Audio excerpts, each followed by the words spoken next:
Bueno, ¿qué tal? Buenas tardes. Mientras van entrando, vamos empezando.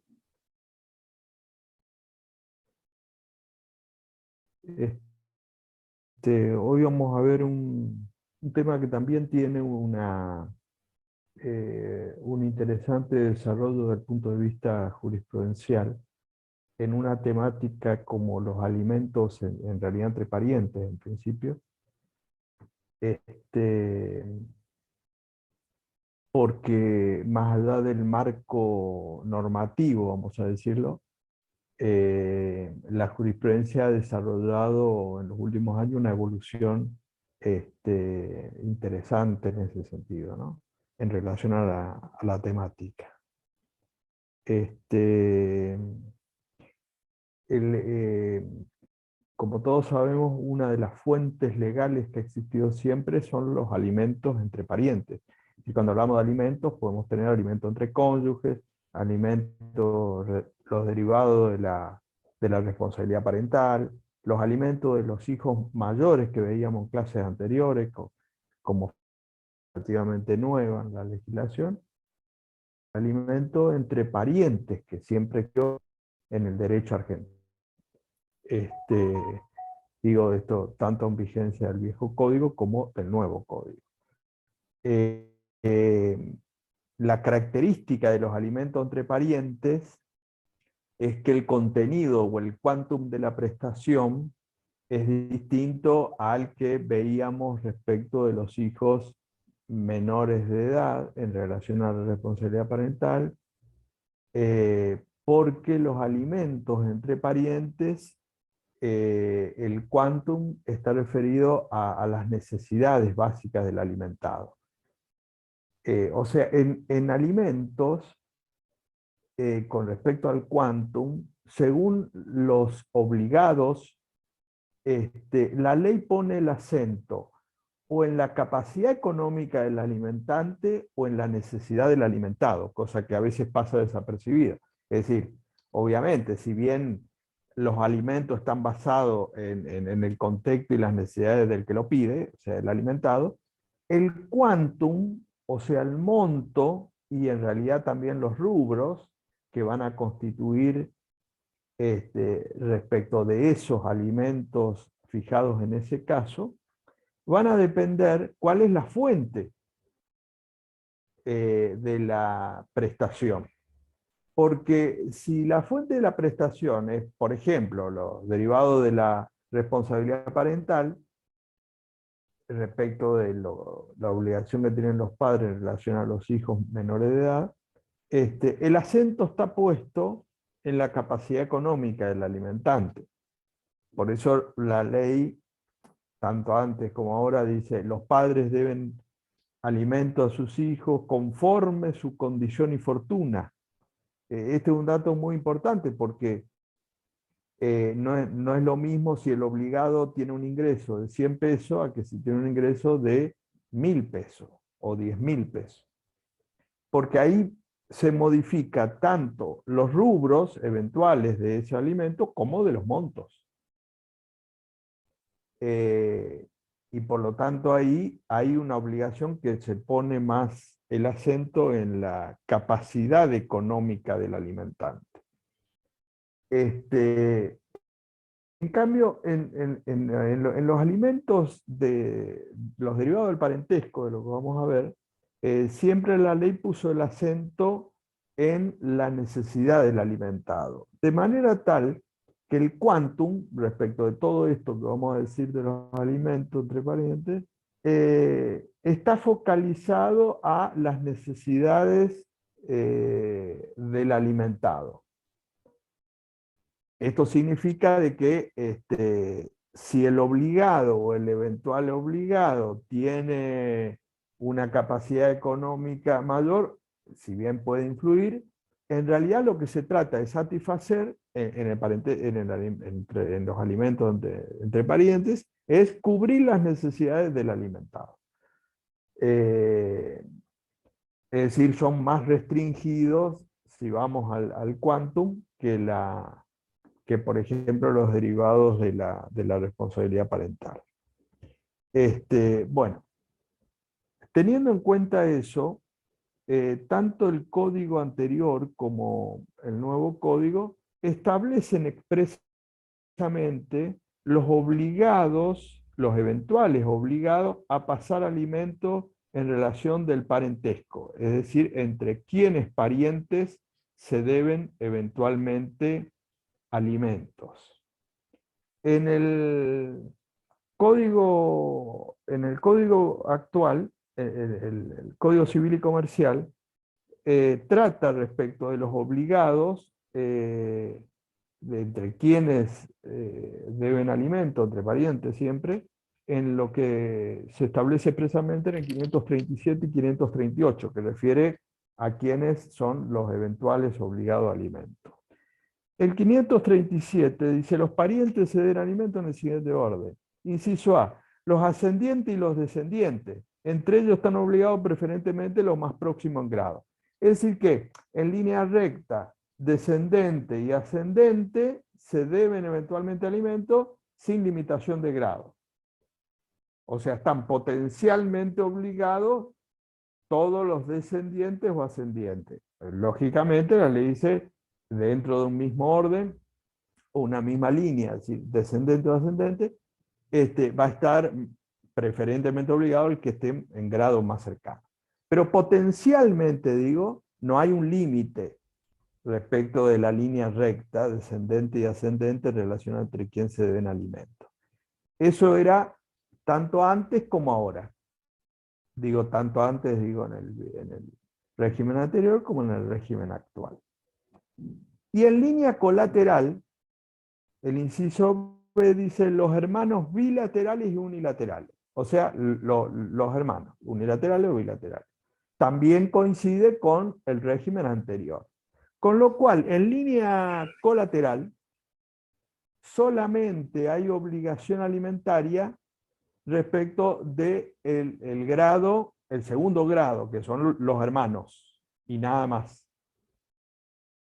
Esto era tanto antes como ahora. Después vamos a decir respecto de esto una situación que se da en la jurisprudencia. Pero coincide la ley en los obligados en el parentesco en línea colateral, que serían los hermanos y medio hermanos, que son los que están en segundo grado. Bueno. Dice, en cualquiera de los supuestos, o sea, del A y B, o sea, tanto en línea recta como esta que dije, en línea colateral, hermano y medio hermano, los alimentos son debidos por los que están en mejores condiciones para proporcionarlos. Si dos o más de ellos están en condiciones de hacerlo, están obligados antes de eso. Conforme a este párrafo, de alguna manera altera el régimen anterior en el siguiente sentido. En el régimen anterior, en cuanto al orden, los potenciales obligados eran los mismos que son ahora. Pero en el régimen anterior, la línea recta estaba antes que la colateral. ¿Esto qué quiero decir? Que la cercanía del grado era en la línea recta. Agotada la línea recta, entonces me iba a la colateral. De acuerdo al párrafo que leímos acá, pareciera, digo pareciera porque no está fundamentado esto en el anteproyecto, en el sentido si esto es así, al decir en cualquiera de los supuestos, o sea, se está refiriendo al inciso A y B, de los supuestos, o sea, del artículo, si ustedes tienen el código en mano, dice los alimentos son debidos por los que están en mejores condiciones para proporcionarlos. Esto significa que potencialmente, si están todos, si hay obligado en línea recta y en línea colateral, que sería hermano y medio hermano, podría ser, de acuerdo a esto, que el hermano esté antes que un hijo, si está en mejores condiciones. ¿Se entiende? Sí. No que el hijo en este caso, sino que el nieto, porque en realidad el hijo está en primer grado y el nieto en segundo grado. Pero digo, la pregunta sería, si el orden de prelación es por línea o por grado. En el régimen anterior era por línea. Dentro de la misma línea, el que esté en grado más cercano. Ahora, en la nueva redacción, de todos estos obligados, las dos líneas, recta y colateral, pareciera que están en la misma condición porque dice, en todos estos casos, el que esté en mejores, digamos, el que esté, son debidos por lo que está en mejores condiciones para proporcionarlo. Y entonces ahí se relativiza lo del grado. Doctor, Sí, o sea que si un tío está en mejores condiciones que un abuelo, el tío no, excluye al abuelo. un Un tío está hermano, fuera, un hermano, un hermano. Ahora vamos a decir algo del tío. el Un tío. hermano, que estamos hablando de los obligados del B, un hermano, sí. Vos decís cómo, si hay un hermano, Que está en mejores condiciones que el abuelo, excluiría el hermano al abuelo. y pareciera que sí. O sea, esto es importante porque acá se confunde línea, grado con igualdad. A ver, en el régimen anterior era por línea. Dentro de la línea, el que esté en grado más cercano. Y del grado igual, vamos a suponer tiene dos hermanos, el que esté en mejores condiciones. Pero las mejores condiciones en el régimen anterior era a igualdad de grado. ¿Se entiende? En el texto que acabo de leer, del 537, ahora pareciera que el criterio prioritario no es ni la línea ni el grado, sino el de todos estos, el que esté en mejores condiciones. Eso Es es bastante importante porque razonable, altera todo doctor. el orden. Yo ¿Cómo? tengo una Es duda. bastante razonable lo que propone el código, porque es más en Sí, beneficio del sí. alimentado. Claro, digamos, no estoy diciendo que sea mejor o peor, lo que estoy diciendo es la diferencia para que se perciba respecto al régimen anterior. Sí, justamente hay posturas que entiende que es mejor este criterio, otro que es otro, eso es axiológico y valorativo, ¿no? Pero eso sería en este punto que estamos diciendo un cambio importante, porque entonces ahí yo ya traigo a todos los potenciales obligados para, en ese caso, para ver quién está en mejores condiciones para proporcionarlo. Ese Una sería duda el criterio, digamos. Sí, sí. que la planteo porque seguramente se va a dar más adelante. Los alimentos derivados de la solidaridad familiar, ¿no es cierto? Sí, En los casos de pluriparentalidad, sí, ¿sí? Cuando se sí, reconoce a un niño o adolescente más de dos vínculos filiales. ¿Cómo sí. juega el tema de la obligación alimentaria de los ascendientes con relación, de los descendientes con relación a los ascendientes? Y otro es el tema de los tíos, porque Sí, hay muchas sentencias que excluyen a los tíos de la obligación de prestar alimentos. Esas son dos. sí. Ahora voy a decir respecto de los tíos una situación aparte. No, en el caso de la multiparentalidad, la primera parte de la pregunta que decís, si bien no está previsto en forma obviamente expresa esta situación, dado que estaría prohibida la multiparentalidad, en el caso de los casos que hay, valga la redundancia, por declaraciones judiciales, incluso ahora eh, esta semana salió uno que se difundió de Córdoba precisamente. Otro caso, digamos, de multiparentalidad que declaró la inconstitucionalidad.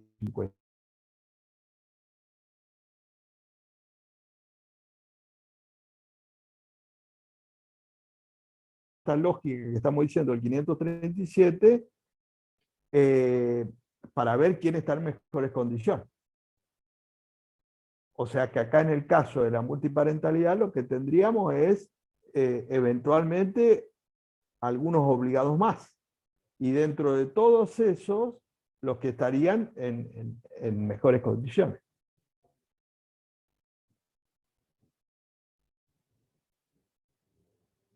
Porque obviamente por la multiparentalidad pasan a tener un vínculo legal con todos esos parientes, de los 3 progenitores.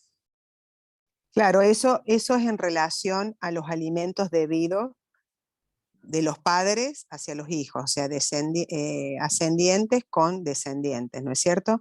Ahora, en el Sí, supuesto caso de que al hijo, al ascendiente, se le reconociere una pluriparentalidad y sí, tuviera que darle alimentos, prestarle alimentos a sus padres. Esto no está previsto porque sí, obviamente está prohibido en sí, principio, salvo las sí, declaraciones de inconstitucionalidad que se hacen en el ámbito judicial.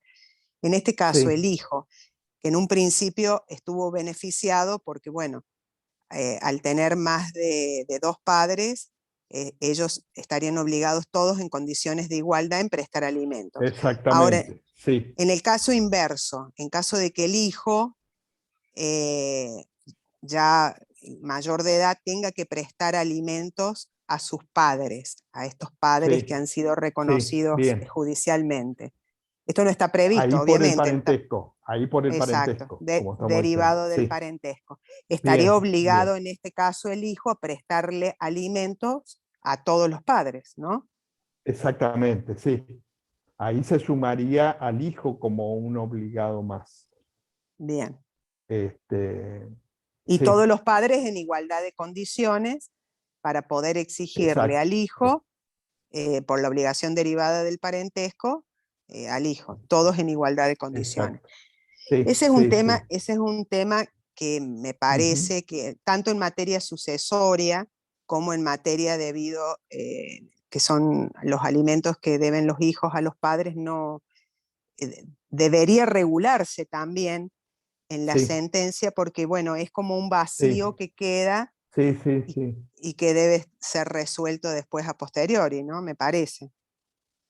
Sí, eso es un tema que sería interesante que después seguramente habrá en la jurisprudencia, pero lo interesante sería que hasta ahora no traen las sentencias que declaran la inconstitucionalidad y hacen lugar a la triple filiación, una especie de régimen particular. Cuando digo régimen particular, quiero decir que dada la falta de previsión legal expresa en esta circunstancia de una eventual triple filiación, la sentencia, si hace lugar a la triple filiación, como hizo lugar en varias oportunidades, debiera, ya sea a pedido de parte o de oficio, establecer un régimen de derechos y deberes entre las partes, en donde son de este orden, involucrando fundamentalmente alimentos y también un régimen de cuidado personal y un régimen de comunicación, que sería lo mínimo e imprescindible, para darle un marco, vamos a decir, legal a la situación que no tiene que no tiene establecido un régimen un régimen concreto, ¿no es cierto? Y esto Disculpe, creo que doctor. sí, sí, Yo estuve leyendo las sentencias de Brasil. Creo que la primera sí, sentencia como antecedente internacional es la de Brasil. Que sí. la sentencia mismo, en una de las sentencias de Brasil, creo que hay otra de Estados Unidos, de la Corte de Nueva York, reguló el régimen de comunicación, ¿no es cierto? En la misma sentencia, ¿o estoy equivocada? Creo que sí, lo que sí reguló específicamente es alimentos, eso estoy seguro, Alimentos y régimen, creo que el alimentos. régimen de Y creo que el comunicación. régimen de comunicación también, sí, sí. Claro, porque un Ahora, problema lo que se... que no me acuerdo es si ahí lo pidieron las partes o lo estableció de oficio el juez. Eso es lo que Claro, no tengo bien presente. claro, porque Pero sí. otro problema que se puede suscitar es en cuanto al cuidado personal. teniendo en cuenta el Sí, centro por de eso, yo vida creo del que hay niño. tres temas. Hay temas que hacen a la vida diaria del niño imprescindible, si yo creo tres vínculos legales. Uno, alimentos. El otro, el cuidado personal, porque, bueno, ¿con quién va a estar? Con este, con este, con este, con los otros. Y el régimen de comunicación para el progenitor no conviviente. Porque, a ver, en todos estos casos, a su vez, de triple filiación, en ningún caso fue un caso de poliamor, en el sentido de que los tres eran parejas, que ahí estaríamos en otro escenario porque podrían estar conviviendo. Entonces, ahí la situación es más pacífica, porque, por ejemplo, los tres progenitores, si están conviviendo en relación de pareja, bueno, ahí sería como una situación de dos personas que están conviviendo y no plantean judicialmente nada. Ahora, en todos estos casos de triple filiación, los tres progenitores, en el mejor de los casos, sí, en realidad en todos los casos, convivían dos y uno no.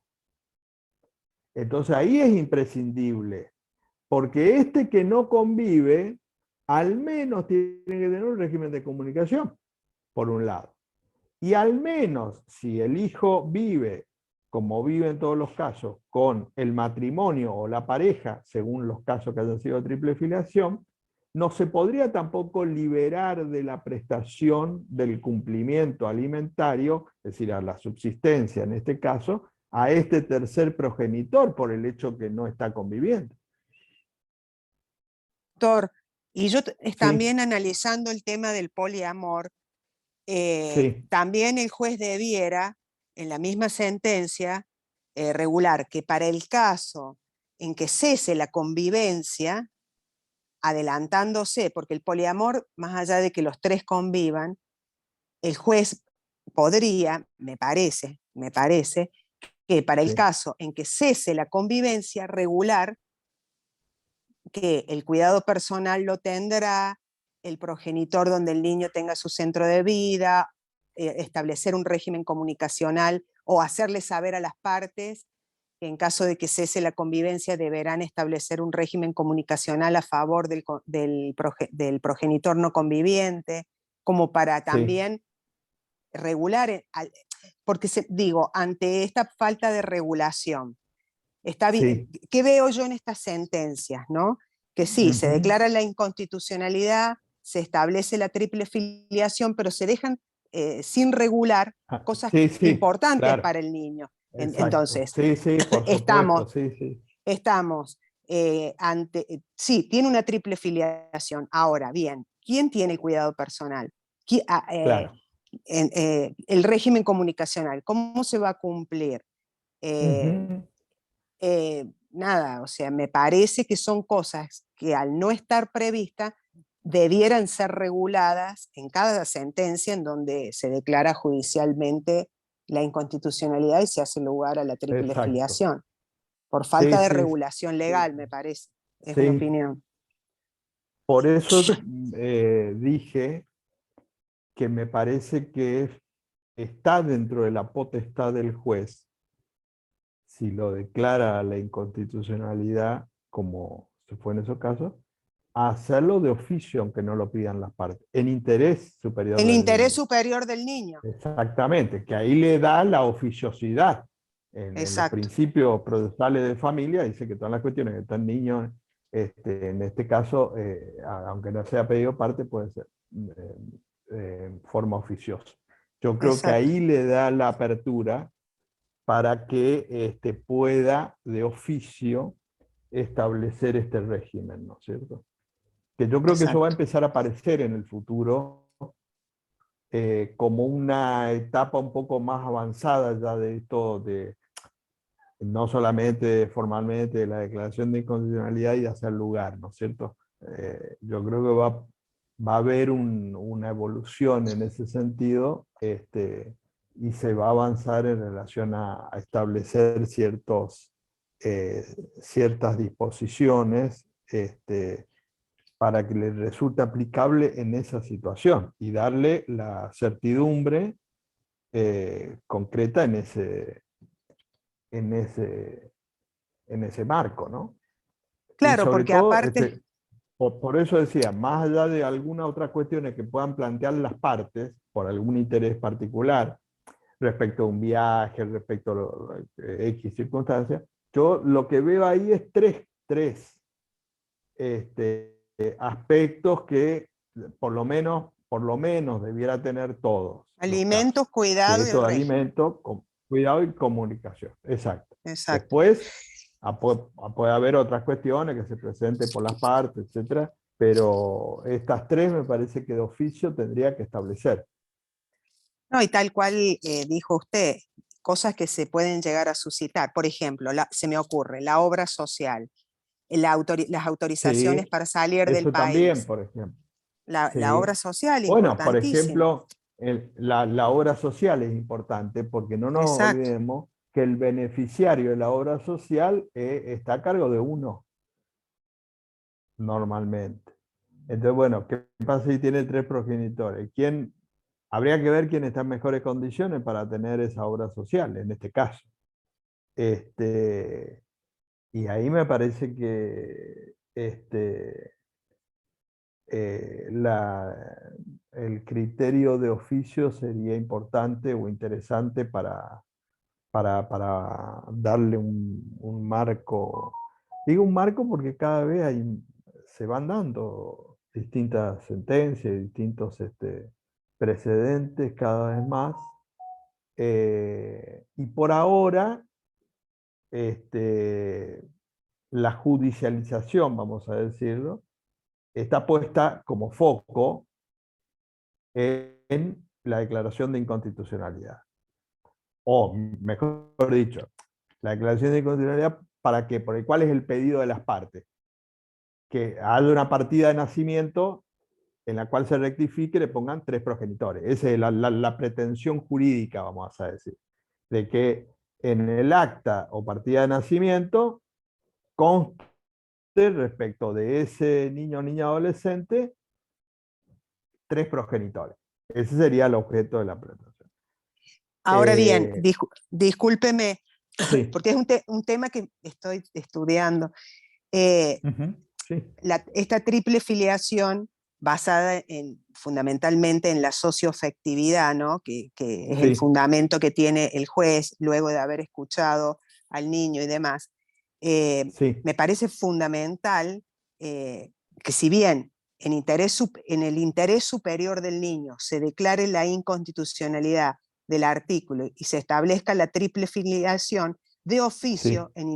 en el interés superior del niño se establezca Exactamente. quién va a ser el obligado a prestarle la obra social, los alimentos, que en caso de que, por ejemplo, en un caso de poliamor, que en caso de que cese la convivencia, quién va a tener el cuidado, quién va a tener el régimen.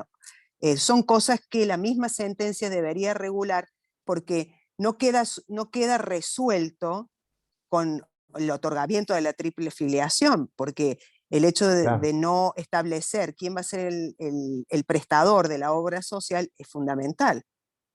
Claro, claro. Los alimentos, cuidado, régimen, pero la obra social y los alimentos son temas que no se pueden obviar en la misma sentencia, me parece. Aparte por una cuestión de Sí, economía sí, sí. procesal. No, y aparte con el mismo argumento, mediante la cual la jurisprudencia, cuando declara la inconstitucionalidad del 558, en muchas de esas sentencias se argumenta el interés superior del niño en el sentido de que la declaración de inconstitucionalidad es porque en base al interés superior del niño, darle tres progenitores le suma el vínculo. Y entonces, en la interpretación, según los fallos, del interés superior del niño, sería más conveniente que tenga esta triple filiación y no dos. Es decir, que el recurso del interés superior del niño es utilizado incluso para abrir camino a la multiparentalidad. Entonces ahí es donde hay que plantear y avanzar en ese sentido de que, bueno, un poco creo que cuando veíamos el tema decíamos, acá lo importante de la reforma legislativa eventual es no solamente sacar el tercer párrafo del 558, ya para que la gente no tenga que recurrir a todas estas vías, digamos, judiciales para obtener eso, sino que el verdadero avance estaría dado en que se establezca un estatuto legal y de todos los efectos jurídicos familiares en relación a una potencial multiparentalidad.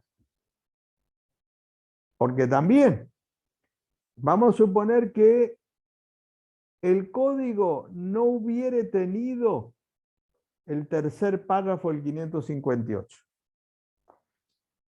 Y entonces pudiera darse lo que se dio en el primer precedente en la provincia de Buenos Aires, 2014, principio de 2015, que ya salió la resolución del registro civil, de inscribir con una triple filiación porque decía que el código de Vélez entonces no prohibía la triple filiación, entonces estaba permitido.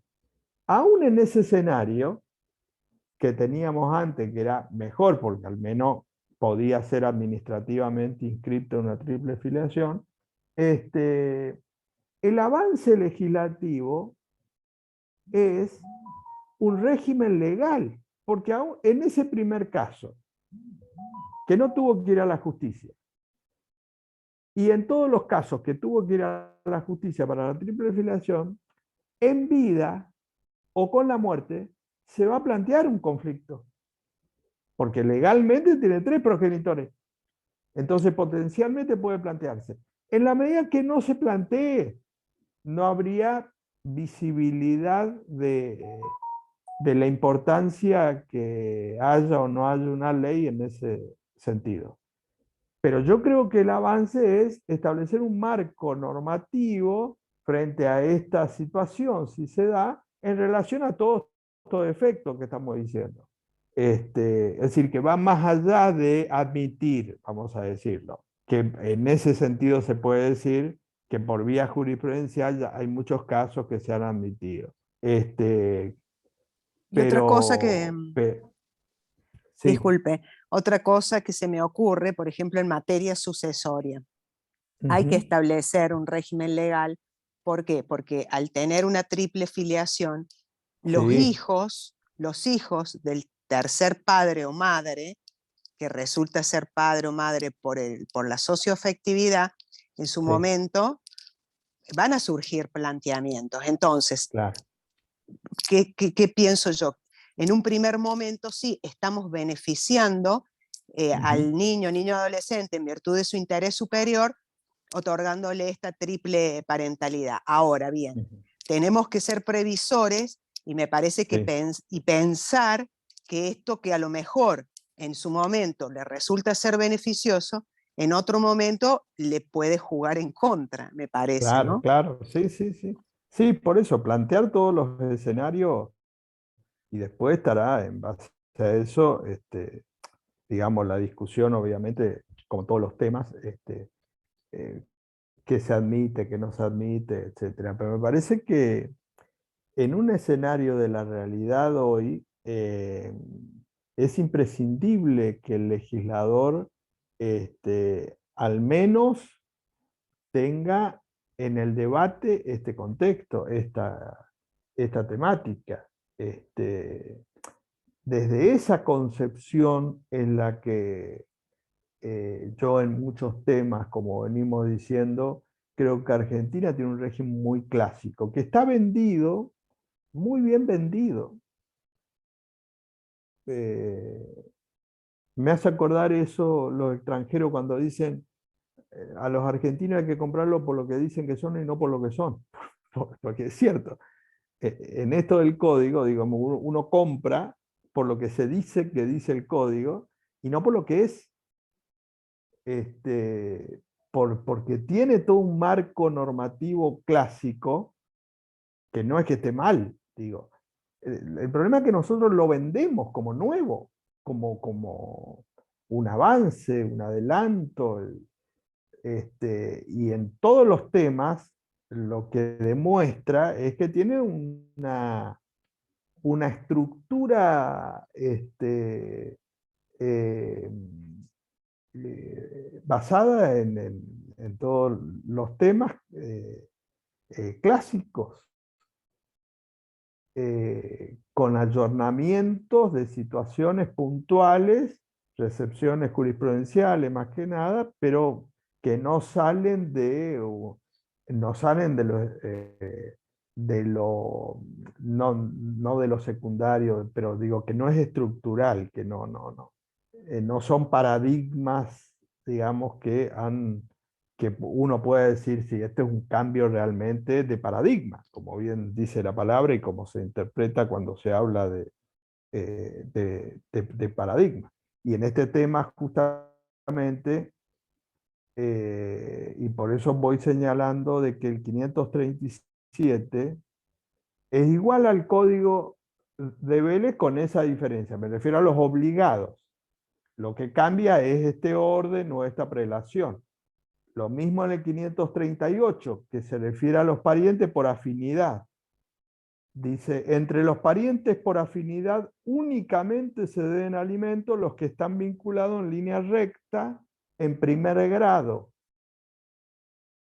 O sea, también responde esto a la idea del el régimen anterior. O sea, en línea recta, respecto a lo que están vinculados en primer grado, ¿no?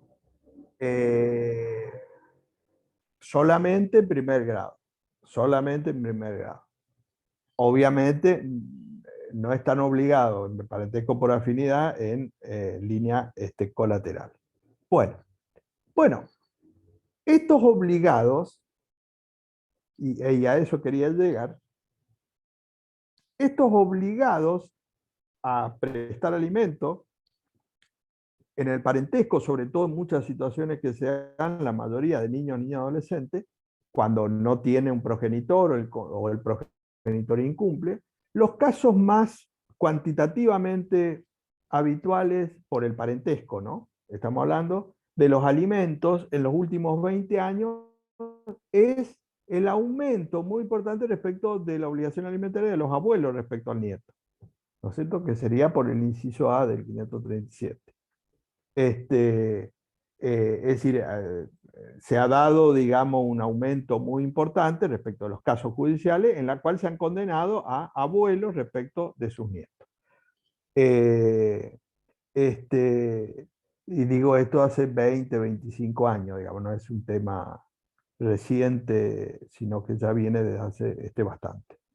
En ese contexto, decía respecto de los obligados, lo contratamos acá con estos cambios de paradigmas. ¿Cuál era el régimen del Código de Vélez, proveniente del derecho romano, de los obligados en el parentesco? De ciertos parientes, los más cercanos, que serían los que son los obligados a alimentos, que tenía que ver con un concepto de familia, digamos, de los parientes y el cónyuge. El cambio o la visión más amplia del concepto de familia, nosotros dijimos varios temas que tienen que ver con la socioafectividad, ¿no es cierto? O con vínculos que no están estructurados sobre la base del parentesco, particularmente en alimentos, porque la Convención de los Derechos del Niño, fíjense que tiene 32 años la Convención de los Derechos del Niño, ratificada por Argentina en el 90, inmediatamente después de su sanción o de su vigencia, y después en el 94 lo incorpora entre los tratados con jerarquía constitucional. En el 89, que fue cuando se sancionó la convención, marcó un paradigma. Acabamos a lo que decimos respecto de esta temática. 89. Es decir, estamos hablando de la convención del texto de la Convención de los Derechos del Niño, en donde en el marco del debate de la Convención de los Derechos del Niño se planteó respecto de niños, niñas, adolescentes, particularmente una situación que tenía que ver con alimentos y el cuidado personal, o la guarda, digamos, de acuerdo a las legislaciones, como lo llaman, o tenencia, etcétera, etcétera. Y en ese contexto, en la convención, prevaleció el criterio 89, prevaleció el criterio de que en relación a estas cuestiones debía ponerse el énfasis en la cuestión sociológica más que legal. Cuando digo legal, digo el parentesco. Y cuando digo sociológica, tiene que ver con lo que hoy se conoce con la palabra de socioafectividad, que en los términos de la Convención es la identidad dinámica. Ustedes saben que la Convención de los Derechos del Niño, el derecho a la identidad, establece distintas facetas, la estática, la dinámica. En la identidad dinámica tiene que ver con las relaciones familiares, que tiene que ver con los vínculos afectivos que construyeron esa historia de vida del niño. Es decir, que sin tener un vínculo formal, legal, de parentesco, sin embargo, un vecino, un conocido, un amigo de los padres, etc., ha criado a ese niño. Entonces, en ese contexto se redefinió la obligación legal, en este punto que nos interesa, a alimentos, y avanza la Convención en el sentido de decir que potencialmente los que pueden estar obligados a alimentos son todos aquellos que están a cargo del niño. Fíjense que no habla de los padres. Dato que es importante porque ahí es donde está el cambio. Es decir, hasta ese momento la obligación alimentaria estaba basada en ese régimen limitado, obviamente, de lo que era la patria potestad o responsabilidad parental, y se avanza hacia la idea de esa identidad dinámica, ¿no es cierto? A todos los que de hecho están a cargo, y ahí entra la guarda, entra todo, digamos. 89. Es más, en la Convención de los Derechos del Niño, en el artículo 27, si ustedes ven, de la Convención, en el artículo 27, como novedad incluso más allá todavía de todo esto, coloca como potencial obligado al Estado, en forma subsidiaria. Porque dice que cuando los representantes legales o los que están a cargo de niños no tuvieran los medios necesarios para la subsistencia, en este caso, se podría demandar por cuota alimentaria al Estado. Bueno, la manifestación de este artículo 27 se dio como primer precedente en el 2001, en Entre Ríos, en Paraná, que fue el primer precedente que se condenó al 2001, o sea, hace 21 años, o sea, 15 años antes que el Código Civil. Condenó al Estado, en este caso era niños desnutridos, y a falta de medio, obviamente, los representantes legales, se condenó al Estado. Después otros casos en la provincia de Buenos Aires, Ciudad Autónoma de Buenos Aires, con el Vale Ciudad, que era para comer, etc., se condenó al Estado, en base al artículo 27 de la Convención de los Derechos del Niño. Y así nació en la jurisprudencia el salto del viejo Código Civil a la Convención para buscar un obligado fuera de esto, porque estos no tenían los medios, es decir, los padres, los parientes no tenían medios. Entonces dice, bueno, que se muera de hambre. No, la Convención dice, seguimos, referente afectivo, socioafectividad, tampoco tiene. Dice, bueno, entonces vamos al Estado. Por eso digo artículo 27 de la Convención, no estoy diciendo nada que fue una creación jurisprudencial o doctrinaria. 89 expresamente estableció la Convención ese marco como cambio de paradigma respecto a los eventuales obligados a alimentos. Bueno, 2001, 2002 y 2003 se dieron muchos precedentes en relación de esto, de condenar esto, después desaparecieron los casos judiciales. Deduzco porque todos esos casos que se condenaron, el que había iniciado la acción eran los asesores de menores.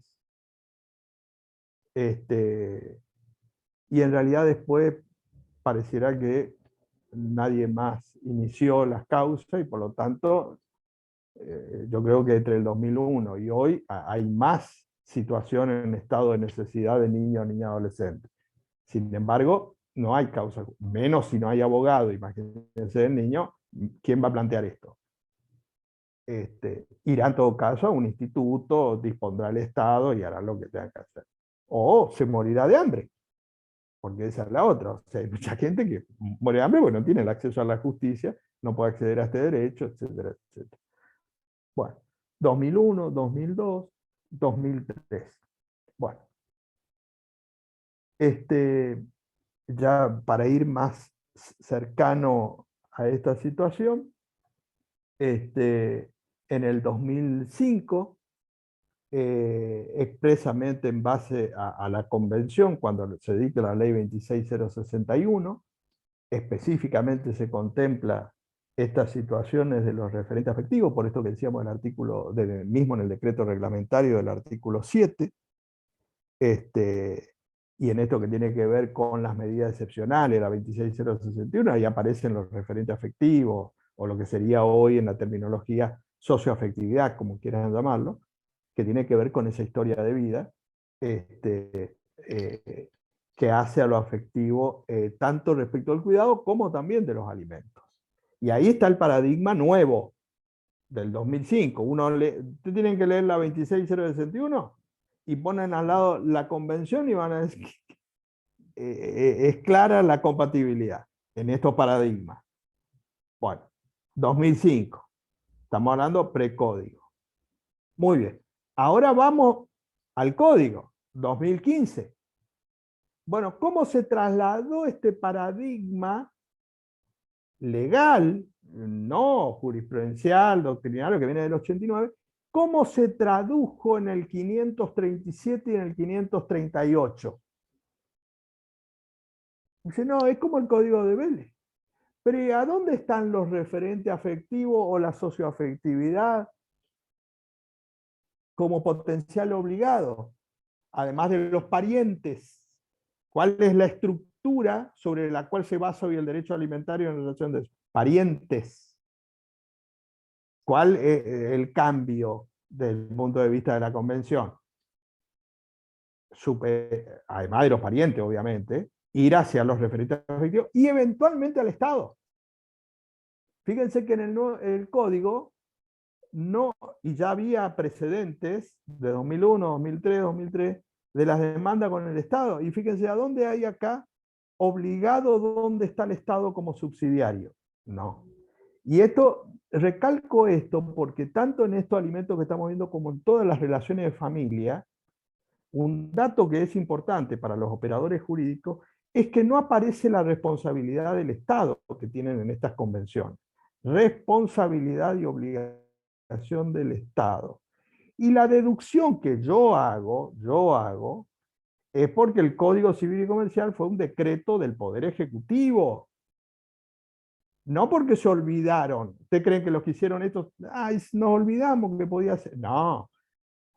Es porque claramente la línea ideológica dice, mira, acá responsabilidad del Estado. Y esto, para que se vea más evidente, ustedes recuerdan que cuando se presentó el anteproyecto, había en la parte de obligaciones la responsabilidad del Estado.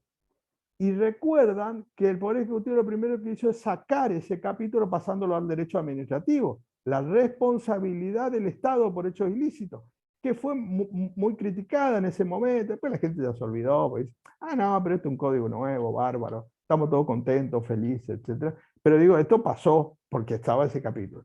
Sin embargo, en familia, que es donde más tiene que haber una responsabilidad del Estado respecto a necesidades básicas insatisfechas del artículo 27, no aparece.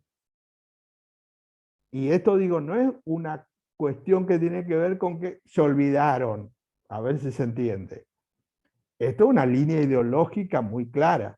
De tal forma, y dio tal resultado, que no hay demandas contra el Estado, porque el abogado toma el código y dice, a ver, ¿a quién yo le puedo demandar? 537, 538, estos parientes, no tiene estos parientes. Es decir, vamos a los casos de personas que están en situación de indigencia. Y dice, bueno, que se muera de hambre, que vaya a buscar un plan, que se inscriba para recibir un plan, en todo caso. No, tiene una acción judicial para demanda de alimentos contra el Estado. Claro, pero el abogado tiene que ser especialista en esto y saber que está como fuente en la convención. Porque natural y lógicamente no se entera. Digo, porque si no aparecerían, porque digo, vamos al INDEC, desde el punto de vista objetivo, claro, hay más del 45 o 50% de niños, niñas y adolescentes con necesidades básicas satisfechas en la Argentina. Bueno, el artículo 27 de la Convención sería el caso argentino, entonces, porque digo, miren el universo, ahí dice que en las necesidades básicas satisfechas, los responsables que no tienen los medios para proveer, en este caso a los alimentos, entonces la demanda es contra el Estado, y eso es lo que no quiere el Estado. Dice, vos demandarle Disculpe. a tu hermano, a tu hijo, a tu cónyuge, a tu conviviente. Dice, el Estado no, el Estado en esto no tiene que ver. Lo que digo es que quede claro que en la Convención ese es el cambio de paradigma establecido en esta temática que decimos. Y el 537 y 538 reproduce el modelo viejo del parentesco. Sí, perdón.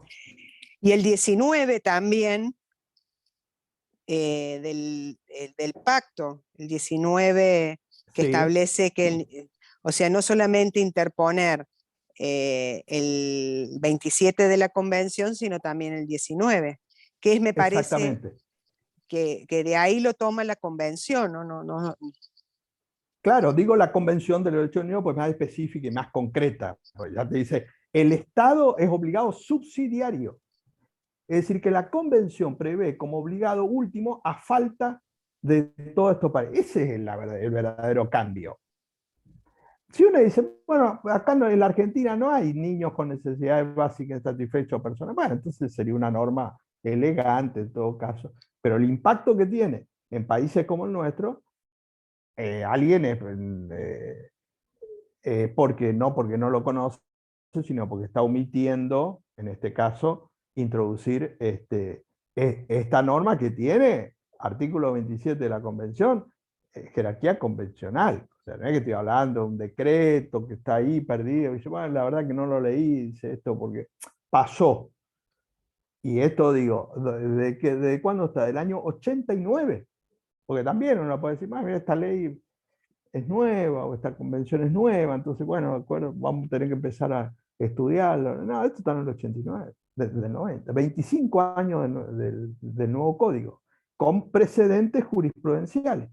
Bueno, entonces el 2015 reproduce el modelo del viejo código respecto de los obligados alimentarios. Y entonces ahí viene el desarrollo jurisprudencial, al menos, post 2015, o sea, vigencia del nuevo código, y fíjense que en Paraná, en Entre Ríos, en el año 2019, prepandemia, se dio una situación en la cual se condenó a los alimentos a los tíos. Y esto era la pregunta cuando me dijeron tíos, es importante porque legalmente ni en el Código de Vélez ni en el nuevo código no estarían obligados potencialmente los tíos. La jurisprudencia, aplicando la Convención de los Derechos del Niño y saliendo del Código Civil y Comercial, porque dijo, no, esto es muy acotado y no es acorde con la Convención en concreto, para hacerlo simple, se condena a los tíos, es decir, en tercer grado. Yendo más allá de lo que dice el 537, aplicando normas de la Convención. Después hubieron otros precedentes respecto de los tíos. Perfecto, pero todo por vía jurisprudencial, post-código. Con relación a estos serían parientes, porque ¿cuál sería acá el cambio? Extender a los parientes sin límite. Estamos todavía dentro del parentesco, porque el tío es pariente, pero no está obligado a alimento, ¿eh? Pero ahí tendría que la ley extender a todos los parientes sin establecer límites. ¿Por qué? Porque después de los parientes, que tienen que estar todos, la ley tendría que comprender a los referentes afectivos por la socioafectividad. Es decir, aquellas personas que de hecho están a cargo de la persona. Obviamente cuando no hay progenitores, ¿no? Los progenitores no tienen la obligación, porque está claro que en todo este orden, los primeros que están obligados son por la responsabilidad parental. Pero acá estamos hablando generalmente en los casos de alimentos de los progenitores y de los parientes, cuando estamos hablando de un nivel social en el cual esos alimentantes tienen capacidad económica. Ahí no habría problema porque estarían esos obligados. Pero cuando esos parientes o progenitores no tienen los recursos, ¿cómo hacemos? Fíjense que la jurisprudencia de hace 30 años reconoce, 40 años reconoce la obligación alimentaria de la guarda, aún de la guarda de hecho, digo, antes de la convención incluso. Bueno, en el régimen argentino, en el Código Nuevo, obviamente el Código Viejo con más razón, no hay obligación alimentaria de la guarda, no hay un artículo sobre alimento de la guarda, que de todos los días. Por suerte, la jurisprudencia admite que eso es otra cosa, pero legalmente no hay una obligación legal en ese sentido respecto de la guarda. Estoy hablando de un fenómeno sociológico viejísimo, digamos, desde el punto de vista jurisprudencial en los casos judicializados. Pero bueno, ya en cuestiones más específicas y referidas a esa, se puede decir, socioafectividad, hay un desarrollo interesante de la jurisprudencia de la provincia de Buenos Aires, post-Código Civil, post-vigencia del Código Civil y a poco tiempo de sancionarse el Código Civil, en la cual se va consolidando una jurisprudencia de establecer como obligados alimentarios a aquellas personas que desisten de la adopción. Dato que es muy importante esto, porque en la adopción, recién hablamos de la guarda, aún de la guarda preadoptiva, llegando a la adopción, cuando hay adopción ya hay vínculo legal y formal y pasa a ser progenitor. Muy bien. Pero hay muchas situaciones en las cuales en la práctica los pretensos adoptados desisten. Es decir, legalmente, tanto en vigencia del viejo código como en el nuevo código, hasta que no haya sentencia de adopción, y sin perjuicio de que la sentencia retrotrae su efecto, lo que genera el estado de familia es la sentencia de adopción. Hasta tanto no hay sentencia de adopción, legalmente los pretensos adoptantes pueden desistir. ¿Está claro? Por lo tanto, pueden manifestar su voluntad de no proseguir con la adopción y no hay adopción. El dato que es muy importante porque hay muchos casos que se han dado. Bueno, pero en virtud de este fenómeno, es decir, del desistimiento de los guardadores con fines de adopción, por distintas circunstancias X,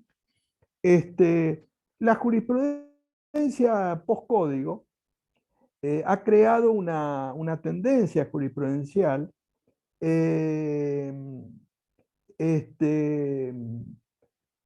basada en lo que sería en realidad una socioafectividad, pero que no se dice con esa palabra, respecto a esas personas que estaban en camino de la adopción, eran pretensos adoptantes, tenían la guarda, incluso preadoptiva, pero por alguna circunstancia desisten de la adopción. Bueno, en ese caso, decía en la provincia de Buenos Aires, la Cámara Civil y Comercial de San Martín, de la Sala Primera, en septiembre del 2015, o sea, a poco tiempo de la vigencia del nuevo código, condenó a pasar alimento a estos pretensos adoptantes que desistieron de la adopción. Es decir, un matrimonio en la cual se arrepintieron y entonces entregaron al Estado, en este caso lo institucionalizaron, a los niños que estaban, a varios hermanos que estaban en camino de la adopción, diciendo no queremos seguir con la adopción. Perfecto. Entonces ahí la jurisprudencia encontró, obviamente en este caso, ¿cuál era la circunstancia? Que esos niños estaban originariamente institucionalizados y durante un año y medio, 2 años creo que era, porque habían estado en guarda, de hecho, en guarda preadoptiva, habían tenido un nivel importante, porque además los guardadores, los pretensos adoptantes, tenían un nivel, el marido era abogado, tenían un nivel económico muy importante, y entonces estos niños habían vivido en un hogar con esos pretensos adoptantes un nivel económico importante, y frente al arrepentimiento, al desistimiento en términos legales, volvieron a ser institucionalizados. Imagínense el cambio de vida en este sentido. Entonces la jurisprudencia, con un buen criterio, elabora un criterio de decir, bueno, de acuerdo al código, no hay obligación legal de alimentos de este matrimonio que se repitió de la adopción, que obviamente es indiscutible porque no se le puede imponer que adopte. Pero encontró como vía diciendo, bueno, como estos niños habían vivido en un estado de vida de una familia ya integrada en este sentido, y porque esa fue la voluntad, obviamente, de los pretensos adoptantes, se encuentran con que este desistimiento por parte de ellos le cambia el nivel de vida. Y entonces entienden de que se le debe condenar a alimentos por el tiempo que duró la guarda o hasta tanto sean adoptados. Es decir, se condenó, desistieron de la adopción obviamente, pero se encontró como fundamento, basado también en la convención, en esta idea de que forma parte de esa historia de vida de la persona y que estaban integrados en ese grupo familiar, en que si bien legalmente no tienen obligación alimentaria, la obligación alimentaria nacería de esa integración o de ese rol de la identidad dinámica o socioafectividad, en este caso del vínculo afectivo que había nacido, y por eso digo el tiempo que duró la guarda, que es 1 año y medio o 2 años, o antes si son adoptados, porque si son adoptados entonces cesaría esto porque los adoptantes tendrían la obligación, en este caso, alimentaria. Bueno, al año siguiente, en el 2016, en julio del 2016, la Cámara Civil de Morón, también dentro de la provincia de Buenos Aires, estoy hablando, mantuvo este criterio que ya sostenían algunos fallos de primera instancia, entonces ante el desistimiento de los guardadores, se lo condenó a pasar alimentos por un tiempo, que estableció la sentencia en este caso, y en este caso, aplicando por analogía la figura del 676 del progenitor afín, porque decía, bueno, en realidad no hay una fuente legal, pero si bien no sería un progenitor afín, en realidad ellos iban camino a la adopción, podría aplicarse la lógica, por analogía, del 676, que, como vimos, es la obligación alimentaria posese del progenitor afín respecto del hijo afín que le puede pedir alimento por un tiempo. Y en ese caso se condenó a pasar alimento a los guardadores, en base a esa situación o a esa circunstancia. Bueno, en ese mismo año 2016, la Cámara Civil de Mar del Plata, también convalidando toda esta idea, digamos, pretoriana, porque en realidad esto es un buen invento de la jurisprudencia, condenó también a los guardadores ante el desistimiento a pasar alimento basado en realidad también en el artículo 27 de la Convención de los Derechos del Niño, y por lo tanto encontrando ahí como fuente legal esta circunstancia con las particularidades de cada caso. Y en periodo de pandemia, el 2020, en diciembre del 2020, también la Cámara Civil y Comercial de Loma de Zamora, todo en la provincia de Buenos Aires, convalidando este criterio, aplicando el artículo 27 de la Convención, también generó una obligación alimentaria de los que habían desistido de la adopción para obligarlo a pasar alimento. Claro, toda esta situación obviamente está dada en relación a criterios, por eso decía jurisprudenciales, que toman como fuente legal, vamos a decir, el artículo 27 de la Convención. Ahora, lo interesante, volviendo al comienzo, es que si nosotros tuvimos todo un código nuevo, el marco normativo hoy debiera ser indiscutible en la Argentina, que yo tengo una fuente legal de esto. La realidad es que en los casos que ha tenido cobertura legal de estos alimentos fue por aplicación jurisprudencial aplicando la convención. Entonces decimos, bueno, 537 y 538, ¿reproduce el modelo de Vélez o de la convención? Lean el artículo 27 de la Convención de los Derechos del Niño, todos los casos jurisprudenciales que han aplicado esto, y vamos a ver que, digo, bueno, pero al final, el paradigma del cambio, y estamos hablando de alimentos, que es importante el nivel de judicialización, ¿eh? No estamos hablando de una problemática incidental o excepcional o casuística en la Argentina. Estamos hablando de fenómenos que como juicio de alimentos es lo que más hay en este contexto y en esta situación. Y justamente cuando los obligados alimentarios, 537 y 538, no tienen obligados, no hay juicio. Esos que quedan afuera del sistema son los más, porque no se enteran que pueden demandar hasta eventualmente al Estado. Fíjense, si se aplicara esto, habría un proceso de judicialización frente al fenómeno sociológico. Estamos hablando, vuelvo a repetir, casi el 50% de la población de niños, niñas, adolescentes tiene necesidades básicas alimentarias. ¿Qué significa esto? Que él o los progenitores o responsables no tienen alimentos para pagar. Es decir, nosotros cuando hablamos de juicio de alimentos, el sustrato en la comunidad jurídica, cuando analizamos todos los juicios de alimentos, estamos partiendo de la base que hay un alimentante con capacidad económica, hubo un obligado con capacidad económica.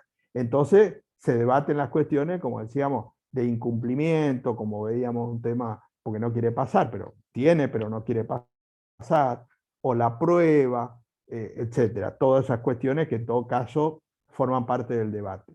Ahora, dejamos de lado todas aquellas personas que no tienen acceso a la justicia, en el caso concreto, porque él o los obligados o no tienen los recursos. Es decir, va un abogado, la madre en representación del hijo va a un abogado y le dice, yo quiero demandar alimentos. ¿Qué es lo primero que le pregunta el abogado? ¿A quién? Al padre. ¿Y tiene ingreso? No, no tiene nada. Le va a decir, vamos a perder tiempo con un juicio. ¿Y tiene un pariente? ¿Tiene un abuelo? Sí, sí tiene. ¿Pero tiene ingreso? No, no, no. El abuelo está peor que el niño. No hay juicio. ¿Qué quiero decir? Que hay muchas cuestiones que quedan afuera previo a la judicialización porque no hay un eventual demandado. Imagínense si en esa proyección nosotros jurídicamente incluimos en ese potencial al Estado. Toda esta comunidad de necesidades básicas insatisfechas tendrían un destinatario. Bueno, pero al no decirlo, el código se olvidó. Entonces, queda, digamos, en todo caso, librado a la interpretación jurisprudencial de situaciones excepcionales como se dan en estos casos que son los casos verdaderamente. Pero no dejan de ser excepcionales y no deja de ser de que un juez o una jueza aplique el artículo 27 de la Convención de los Derechos del Niño, que no es tampoco una cosa que se aplica todos los días. Bueno, ahí está, me parece, en esta temática, el cambio de paradigma o no. Y uno puede sacar sus propias conclusiones en base, por eso le decía tanto en la y antes de la jurisprudencia, la convención, y sobre todo precódigo y postcódigo, cómo la jurisprudencia ha tratado de encontrar algún resquicio. Bueno, eso es lo que tuvo que haber establecido en el 537 y 538, decir, además de todos estos parientes que ya estaban y ya sabemos, y viene de Vélez, dice, a todo aquello que tenga un vínculo de socioafectividad, punto. En el caso de que ninguno tenga recurso, la demanda será contra el Estado, en forma subsidiaria. Eso sería adecuar a el nivel convencional. Por eso cuando decimos siempre en todos estos temas, todos repetimos y decimos que el Código Civil fue la convencionalidad o el proceso de constitucionalización del derecho privado y familia. Bueno, ¿y por qué no me aplicaste? ¿Por qué no me bajó el artículo 27 a 537 y 538? Y ahí está el secreto. Cuando decimos que en teoría o en discurso no coincide con los derechos. Y hoy el camino en esta temática, por eso es que el abogado esté informado para poder articular una demanda en base a esto. Porque si no, si el abogado hace 10 temas, 20 temas o 10 fueros, ¿cómo va a saber? Porque, ¿qué hace el abogado? Agarra normalmente las normas básicas, directas, y salvo que tenga algún precedente jurisprudencial por ahí que diga, bueno, puedo ir por acá o esta sería la posibilidad, normalmente queda sin esa posibilidad del asesoramiento, ¿no es cierto? Ahí yo creo que es una herramienta fundamental hoy en el derecho argentino la utilización del artículo 27 de la Convención de los Derechos del Niño. Porque para mí tiene un impacto sociológico que uno ni siquiera podría imaginar.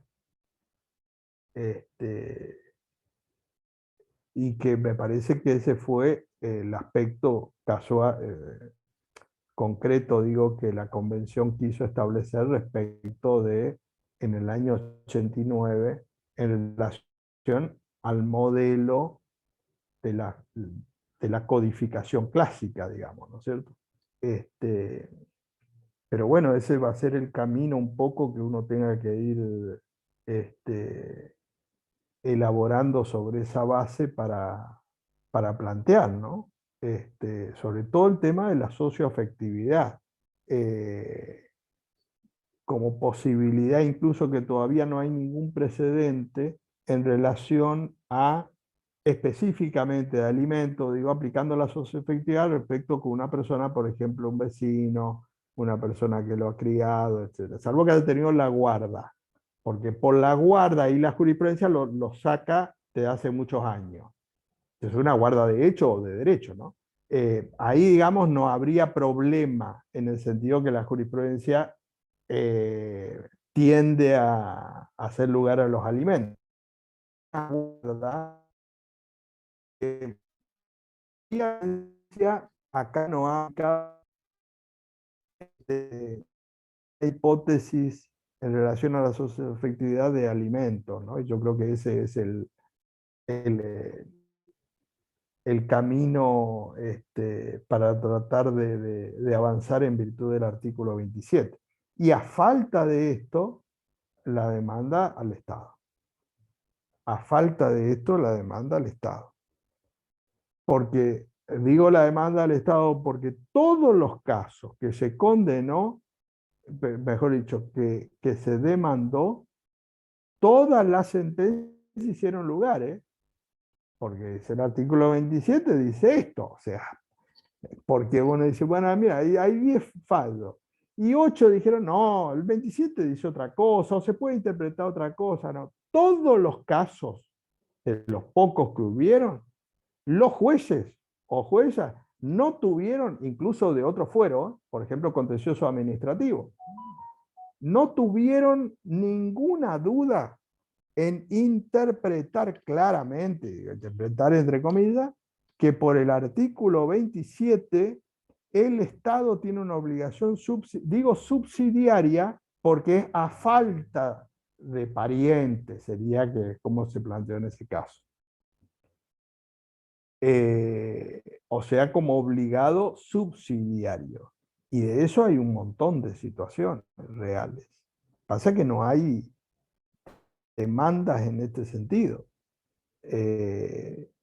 Yo creo que eso podría llegar a darse, no sé qué opinan ustedes, más por desconocimiento profesional que por falta de realidad, porque digo, uno puede decir, bueno, pero no hay caso, uno en el estudio, pero yo creo que uno en el estudio tiene un montón de hipótesis de ETA para plantear verdaderamente.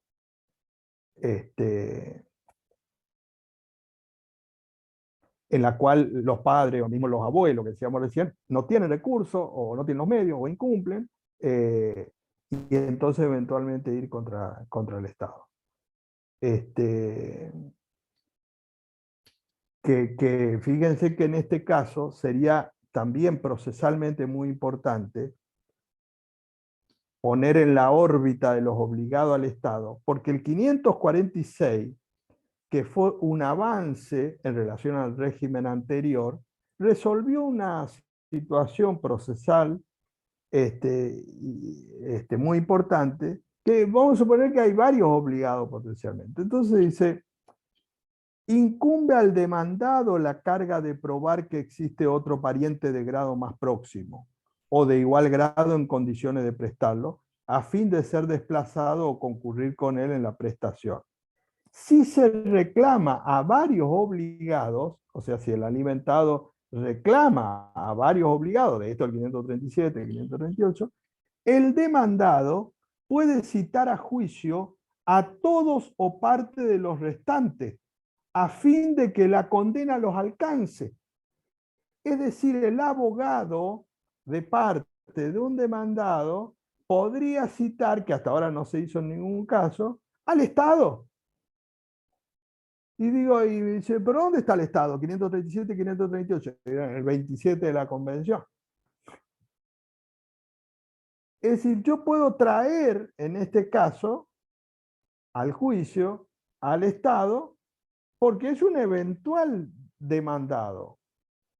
O sea que esta norma tiene, si aplicamos a esta situación que decimos, la posibilidad de que yo pueda prever, pero tengo que traerlo. Y el demandado hasta acá, o los demandados hasta acá, se ve que no se enteraron, porque digo, si yo soy abogado de un demandado y sé esto, voy a plantearlo. Después el juez que me diga sí, no, aquel, en la convención no, ahora no, es otra cosa. Pero digo, yo creo que tiene que ver más por desconocimiento. Pero como recurso es importante porque yo lo coloco como potencial obligado, en este caso por la convención. Porque esta norma del 546 es muy interesante en el sentido de que yo lo puedo traer a juicio, porque digamos, en el régimen anterior era más engorroso que la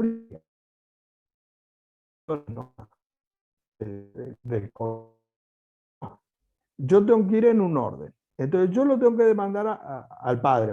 Pero digo, no, pero mira que el padre no cumple o no tiene medio. Primero tiene que demandar y tiene que probarse que no tiene medio. Después me voy al otro, después me voy al otro y después me voy al otro. Es decir, que había ahí una dilación procesal no intrascendente que hacía que, digamos, el alimentado tuviera que agotar todos estos recursos con los tiempos y situaciones, porque digo, yo lo demandaba al abuelo, vamos a suponer, en el régimen anterior. Entonces el abuelo se excepcionaba, me decía, no, hay un obligado anterior, está el padre. Y yo alimentado era el que tenía que decir, no, pero el padre resulta que no tiene los medios o no cumple, bueno. Pero el demandado se excepcionaba con un obligado preexistente. Ahora me da la posibilidad de traerlo al juicio. Sí, sí, los fallos de condena del Estado han sido anteriores al código, bastante anteriores porque fueron las sentencias fueron en 2002 y 2003. Hubieron varios casos. El primero fue el de Paraná, Entre Ríos. Y después se dieron otros en la provincia de Buenos Aires, Ciudad Autónoma de Buenos Aires, por el artículo 27. Que fue con la época de, bueno, el 2001, todo lo que se dio en ese contexto, y todos esos casos habían sido planteados por el asesor o defensor de menores. Teóricamente el interés superior del niño. Lo llamativo de esto es que esos planteos desaparecieron. Digo lo llamativo porque la problemática al día de hoy, hay muchas más personas, niños, niñas, adolescentes con necesidades básicas satisfechas que el 2002. Y entonces digo, ¿por qué los asesores de menores no plantean? Yo deduzco que tiene que ver porque a esos asesores o a esos defensores le habrán dicho, no sé, qué sé yo, ¿a vos quién te paga el sueldo? El Estado. Bueno, no va a demandar el Estado. Digo, a lo mejor, porque es llamativo que el fenómeno de la judicialización que se empezó a dar haya desaparecido. Y de pronto ya nadie más planteó nada. Por eso es importante en este tema, para diferenciarlo de esa situación, si yo introduzco la figura del abogado del niño. Porque el asesor tiene es lógico. Si a mí un superior me llama y me dice, ¿a vos qué te está pagando el sueldo? Digo yo, ¿no? El Estado. Bueno, trata de que no haya demanda contra el Estado. Hasta me parece que lo colocamos en una posición o en una situación donde tiene conflicto de intereses. ¿No es cierto?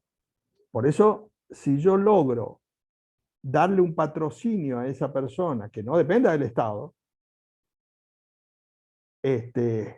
ahí vamos a tener mayor posibilidad de que... Pero ahí ¿cuál es la ideología que impone el código en el artículo 26? Dice, no, pero todos estos casos, ¿cuántos son? Y son chicos de la calle, más o menos. Chicos de 4, 5, 6 años. Entonces vamos a suponer que yo digo, bueno, yo aplicando la 26061, el artículo 27, que habla del patrocinio de todo niño, niña, adolescente, lo patrocina, y ha pasado en Ciudad Autónoma de Buenos Aires, lo patrocino a este chico de la calle para demandar al Estado. Y entonces, ¿qué le dice el juzgado? Le dice, no, dice, el artículo 26 del código dice que para tener abogado tiene que tener madurez o edad suficiente. Y dice, como no tiene madurez o edad suficiente, no puede tener un abogado. ¿Cuál es la ideología que está detrás de eso?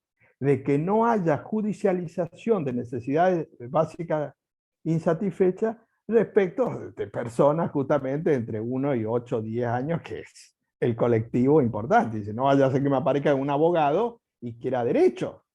Dice, no, dice, como tiene 5 años, dice, no, como no entiende todo. Sí, pero tiene que comer. Y yo soy abogado no, pero si tiene 5 años no puede elegir un abogado. Y entonces se queda sin derecho. Sí, se queda sin derecho. Y cuando tenga madurez suficiente y pueda elegir un abogado, entonces va a ir a... Pero mira que se está muriendo de hambre a los 5 años. Bah, que venga el padre. No, pero no tiene padre porque es un chico de la calle. Bah, entonces tendrá que ir a un instituto. Y tendrá que estará en la calle o el Estado vendrá un día y lo llevará a un instituto. ¿Y cómo puede ejercer sus derechos? Ah, no, eso ya es complicado. Ahí está la ideología de eso. Y entonces queda fuera del acceso a la justicia. Por eso digo, esto es la madurez suficiente, una forma de desactivar, otra vez voy. La convención dice el patrocinio letrado, todo niño, niño de quién es, de 1 a 18, de 0 a 18, todo niño, cuando habla de la asistencia jurídica. Vamos a la ley nacional 26061. de protección integral de los derechos de niños y niñas adolescentes, en el artículo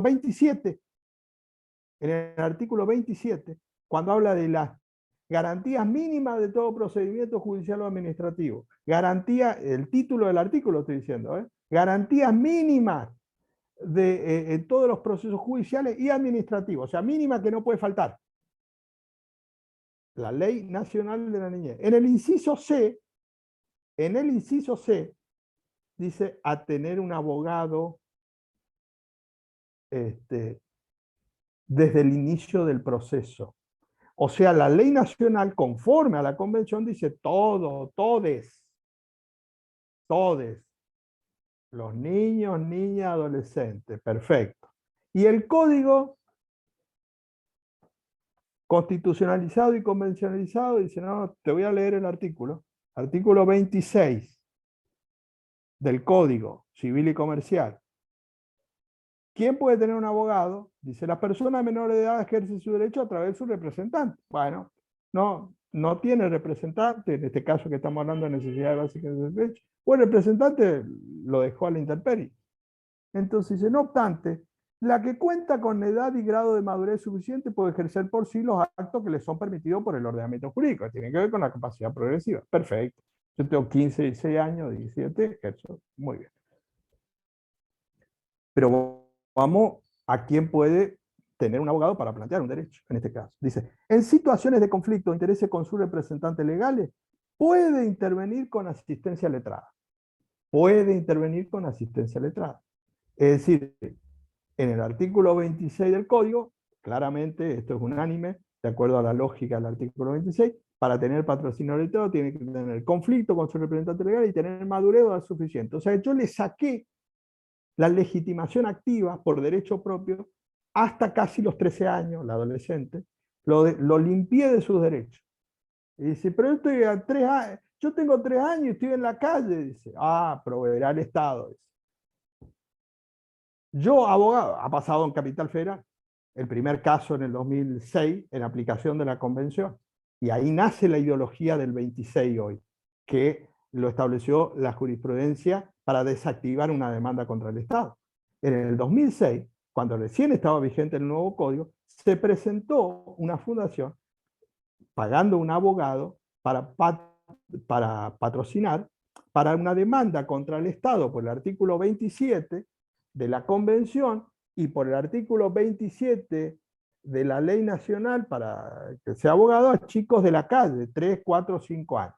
Y entonces le demandaba al Estado, esos abogados, en representación de estos chicos de la calle, demandar al Estado por necesidades básicas insatisfechas. ¿Qué dijo la jurisprudencia ahí? Para sacarse de encima la demanda contra el Estado. Dice, dice, pero ¿en virtud de qué usted es el abogado? ¿En virtud de dónde me nace acá la posibilidad de tener abogado? Sí, el artículo 27 de la 26.061 que habla de las garantías mínimas del procedimiento. Garantías mínimas del procedimiento, y entre las garantías mínimas del procedimiento está la asistencia letrada. Voy a leer el artículo 27, que es lo que le leyó el abogado al juzgado, que tenía un año de vigencia. Entonces, bueno, lo desconocía. Entonces dice, le voy a leer el artículo 27, la Ley Nacional de la Niñez, del 2005. La Ley Nacional de la Niñez.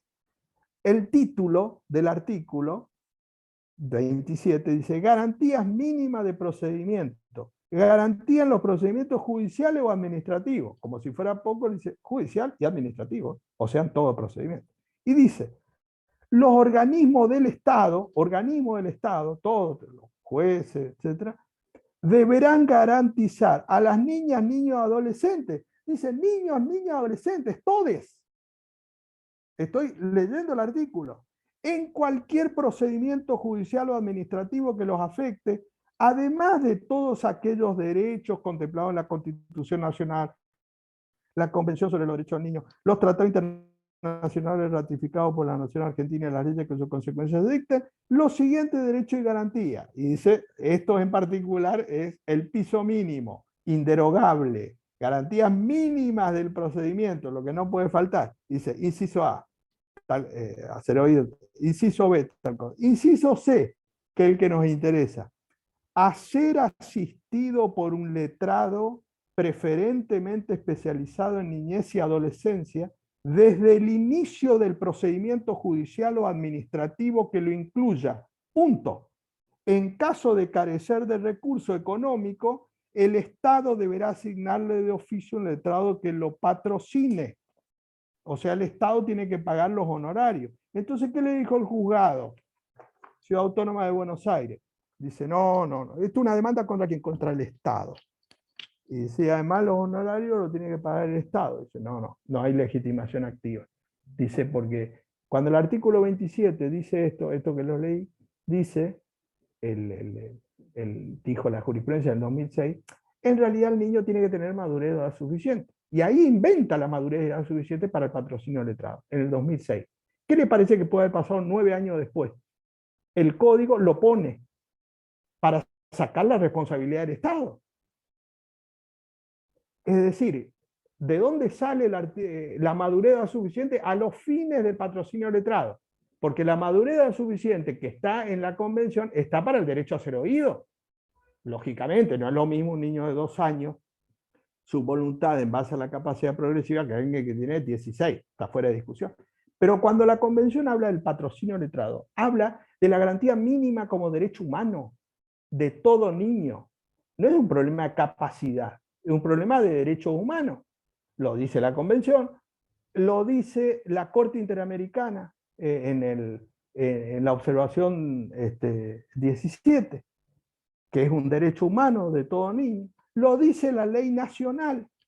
Les leí el artículo 27, dice todos los niños, niñas y adolescentes. ¿Qué parte no entendieron? Todos niños, ¿dónde habla de la capacidad progresiva?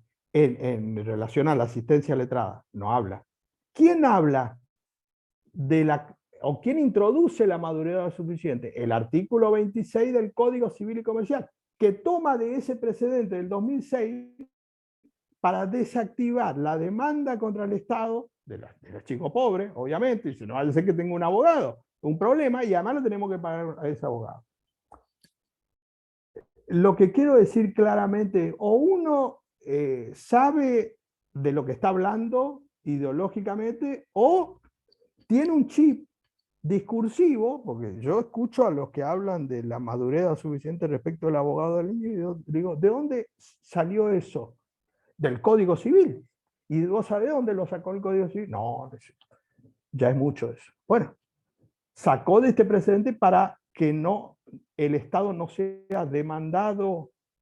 O sea, eso tiene una ideología, concreta, clara, o yo me doy cuenta, o voy a vivir engañado. O sea, para eso es que reproducen la lógica de todo este sistema, porque digo, estoy explicando de dónde viene, ¿no? Que decir, a mí se me ocurre en este momento que el origen de esto, ¿no? Le estoy diciendo de dónde viene el origen de esto. Ahora, todo esto que defienden eso, son los que hablan el código que habla, niño, niña, adolescente. Y en esta terminología de los que hacen el código, ¿quiénes son esos? Son todes, todes. Y todes es todes, no es algunes. Porque si yo digo que tiene que tener madurez de edad suficiente, o sea, más o menos 12, 13 años, porque algunos no son todes.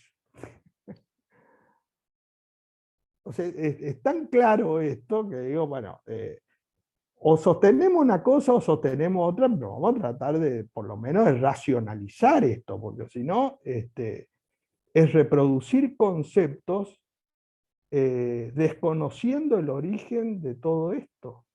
Y vuelvo a repetir, la Corte Interamericana en el 2002, en la observación general, en la 17, en el 2002, o sea, 13 años antes del código, dice, la asistencia jurídica del que habla la convención es un derecho humano de todo niño. Pero eso no tiene naturaleza convencional. Sí. ¿Y qué aplican los jueces? No, los jueces aplican el artículo 26 del código, que es infraconstitucional. Dice, pero no hay una jerarquía. Sí, hay una jerarquía superior. Y entonces uno dice, bueno, pero el artículo 26 está conforme a la convención. No, conforme a un precedente del 2006 que es un invento argentino. Yo le estoy diciendo lo que dice la convención, en punto al abogado del niño, dice todos los niños. La Corte Interamericana que tuvo que interpretar justamente en virtud de la condición jurídica, y así se llama la observación, condición jurídica del niño como derecho humano. El estatuto de la Convención interpretó. Y ahí cuando dice, ¿en qué consiste esto de la asistencia jurídica, patrocinio letrado, abogado del niño, lo que decimos, etcétera? Dice, no, esto es de todo niño, una garantía mínima de todo procedimiento. ¿Qué es lo que dice la ley nacional 2005? Siguiendo a la Corte Interamericana, que dice garantía mínima del procedimiento, tener un abogado, etcétera, etcétera. Eso es convencional y eso, bueno, ¿qué decimos o aplicamos nosotros cuando hablamos del código? En este caso, no dice algunos niños. No, pero no es un derecho humano de todo. No. Tiene que tener madurez suficiente. Y a los 5 años no tiene madurez suficiente, no puede tener esta garantía mínima de procedimiento. Bueno, ¿de dónde sale? ¿De dónde lo saco? Eso es lo que tenemos que indagar nosotros.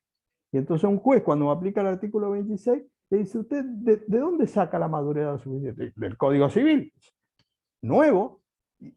¿Y de dónde saca el Código Civil esto? Digo, ¿esto es compatible con la Convención, con la Corte Interamericana y con la Ley Nacional de la Niñez?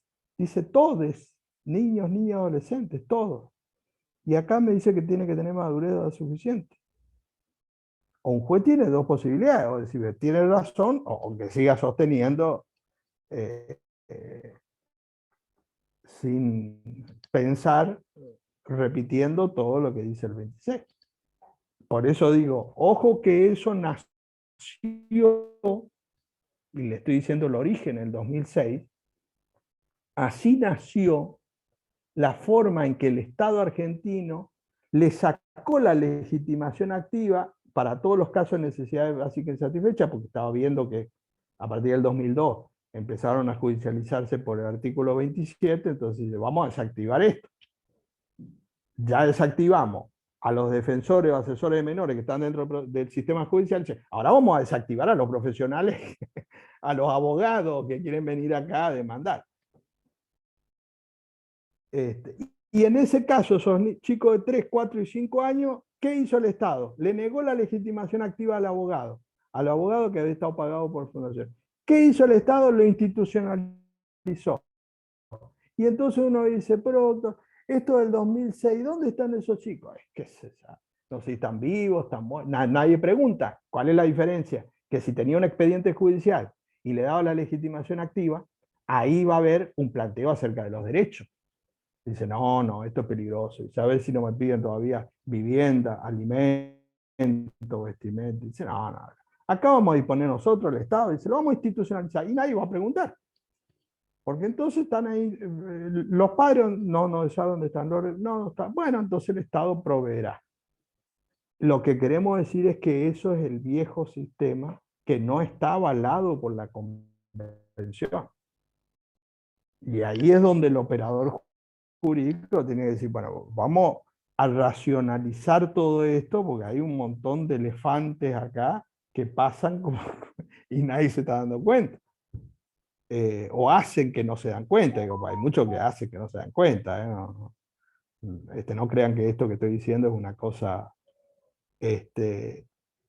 intelectualmente al alcance de poco. Esto es, y los fundamentos que estoy diciendo son bastante visibles, porque yo no es que le estoy diciendo, esto es una teoría de un autor, ¿quién es? Bueno, que tiene un libro, o un FAD, estoy citando los artículos a nivel ABC, convención, esto de la Corte Interamericana, dice, justamente la Corte Interamericana, como ustedes saben, se pronuncia sobre todas las convenciones de derechos humanos.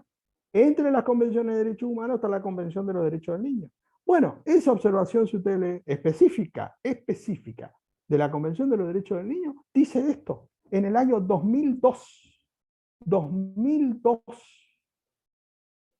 Como sabemos, tiene naturaleza convencional porque obliga a los estados partes que han ratificado la convención todo lo que tiene que ver con los fallos de la Corte Interamericana. Bueno, entonces analicen eso que dice la Corte Interamericana, y después 3 años después lo dice la ley nacional, analícenlo con el artículo 26 del Código Civil y Comercial. Y entonces en lugar de decir, bueno, pero esto en lugar de ser un avance fue un retroceso. Claro, fue un retroceso.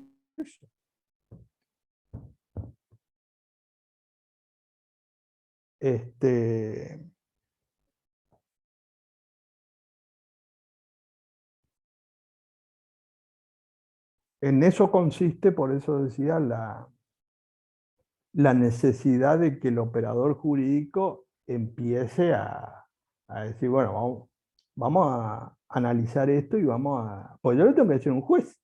Digo, esto que dice el 26, ¿de qué Código Civil? Lo que yo le estoy diciendo, digo, Convención dice todos, la Corte Interamericana dice todos los niños, y la Ley Nacional de la Niñez dice todos los niños. Y una ley, Código Civil y Comercial, infraconstitucional, dice algunos, porque son los que tienen madurez suficiente. Yo le digo a un juez, mire, doctor, usted se encuentra con una jerarquía normativa en la cual normas de jerarquía superior convencional le dan más derechos, porque le da a todos. Y una norma de jerarquía infraconstitucional le da menos derechos. ¿Usted cuál me va a aplicar?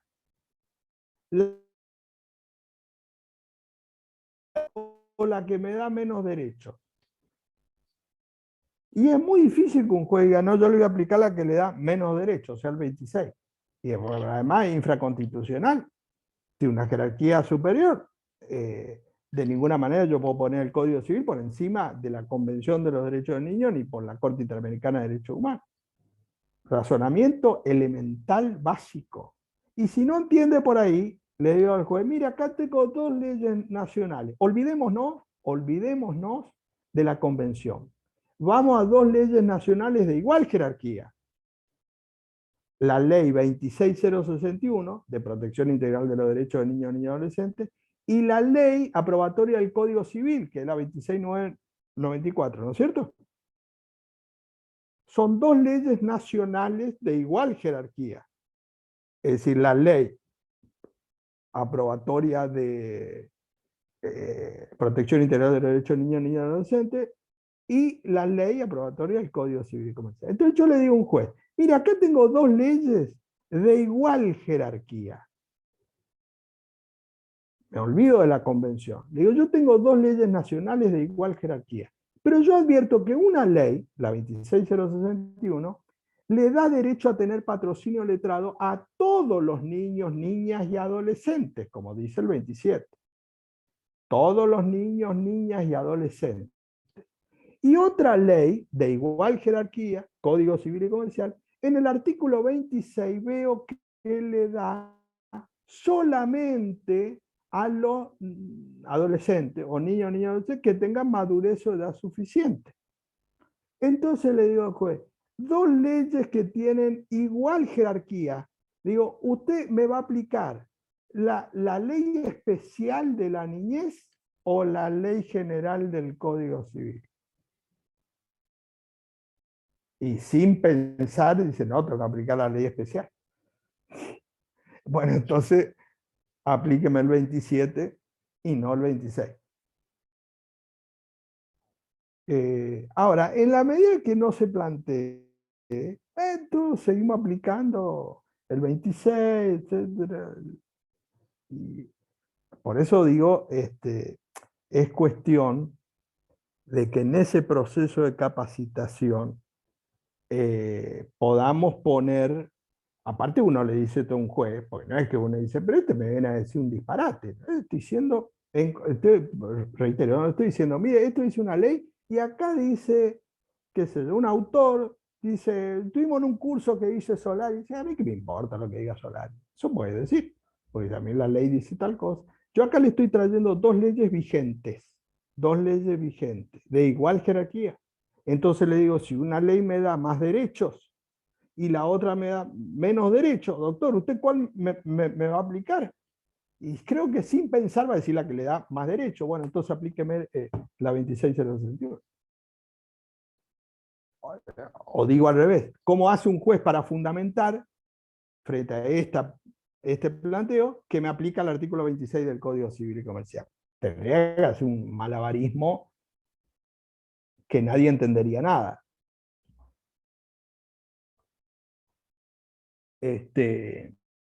Por eso digo, el trasfondo de esto, ideológico, para que no pase desapercibido, es, y así nació, para desactivar las demandas contra el Estado. En ese precedente del 2006. Lo que pasa es que, imagínense, vayan a preguntarle a uno, ¿de dónde sale el 26 de madurez suficiente? Ah, no, capaz que le dice de la convención, capaz que le dice. Y lo repite uno.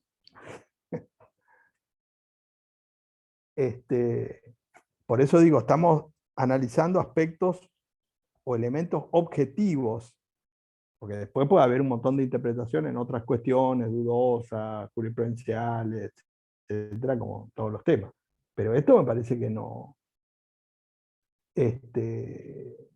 admite mucha, o no debería admitir mucha discusión, excepto que nadie diga, todo esto es así, esto es así, lo hacemos así, si nadie pregunta, porque la única...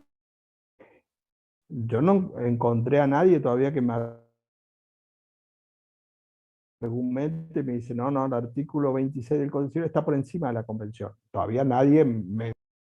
Entonces digo, no hay una defensa o un argumento legal que vos puedas decir, porque muchas veces uno escucha un argumento, una defensa, puede ser o tal, o bueno, es dudoso o es opinable. No, acá no hay, esto es así. ¿Y por qué así? Porque lo dice el código.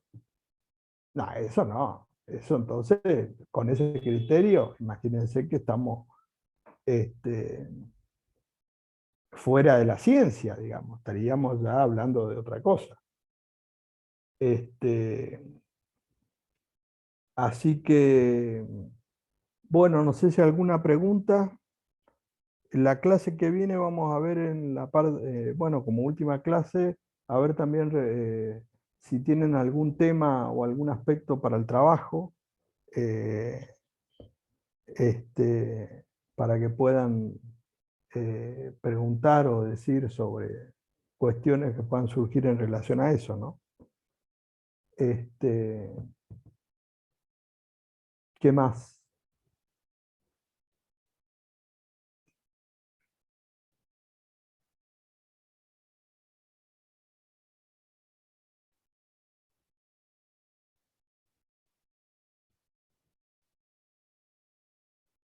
Así que bueno, recuerden estos alimentos entonces de utilizar el artículo 27 de la Convención porque abre a un número importante de potenciales demandados que es interesante para, y que la jurisprudencia de alguna manera va recogiendo esto o va admitiendo, porque como vemos hay precedentes, no es que la jurisprudencia dice en todos los casos no o no admite. Por eso digo acá, lo que me parece interesante serían los planteos, porque no está el problema en la jurisprudencia que deniega. Porque si nosotros decimos, bueno, todos los fallos dicen que no, el 27 no, por H o por B no se aplica, bueno, entonces digo, bueno, vamos a perder tiempo. Al contrario, yo creo que la jurisprudencia abre ese camino si uno lo plantea. Entonces lo que habría que ver acá es que el operador jurídico plantee esto, argumentando o fundando todo esto que decíamos en relación a esto de alimentos, ¿no?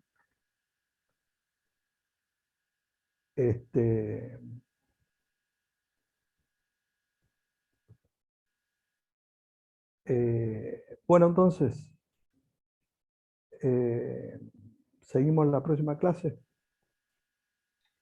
Gracias, profe. Bueno.